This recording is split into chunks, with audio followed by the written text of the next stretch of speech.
So hi friends, today we are here to learn a brain boosting exercise. So ಇದೊಂದು series ಮಾಡ್ತಾ ಇದ್ದೀವಿ ಈ brain boosting exercise so that it will enhance your concentration and attention span.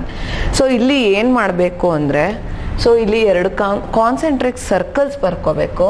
So in between these circles ಈ space ಇದೆಯಲ್ಲ ಖಾಲಿ ಸ್ಪೇಸಲ್ಲಿ we need to draw an another circle. So ಈ activity ಮಾಡಬೇಕಾದ್ರೆ ಫುಲ್ ಆಕ್ಟಿವಿಟಿ ಮುಗಿಯೋವರೆಗೂ ನಾವು ಪೆನ್ನನ್ನು ಎತ್ತೋ ಹಾಗಿಲ್ಲ. ಸೊ ಕಂಟಿನ್ಯೂಟಿ ಇರಬೇಕು. So we need to do it minimum 10 times. Okay yeah. So first ಇದರಲ್ಲಿ ಮಲ್ಟಿಪಲ್ ವೇರಿಯೇಷನ್ಸ್ ತೋರಿಸ್ತೀನಿ. ಫಸ್ಟ್ ಎರಡೂ ಕ್ಲಾಕ್ ವೈಸ್ ಥರ ತಗೊಳ್ಳೋಣ. So we need to start from here simultaneously. Minimum 10 times ಮಾಡಬೇಕು ಹೀಗೆ. Yeah, once this is done, next ಇವಾಗ ಇನ್ನೊಂದು variation ತಗೋಬೋದು. ಎರಡೂ ಆ್ಯಂಟಿ ಕ್ಲಾಕ್ ವೈಸ್ ಮಾಡ್ಬೋದು.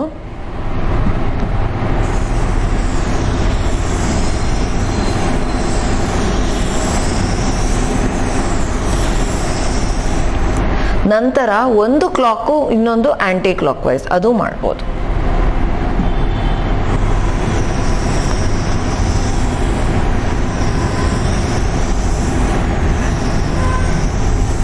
ಸೊ ಈ ರೀತಿ ಮಾಡೋದ್ರಿಂದ ಸೆಂಟ್ರಲ್ ಐ ವಿಷನ್ ಕೂಡ ಇಂಪ್ರೂವ್ ಆಗುತ್ತೆ, ನಮಗೆ ಕಾನ್ಸಂಟ್ರೇಷನ್ ಸ್ಪ್ಯಾನ್ ಹೆಚ್ಚಾಗ್ತಾ ಹೋಗುತ್ತೆ.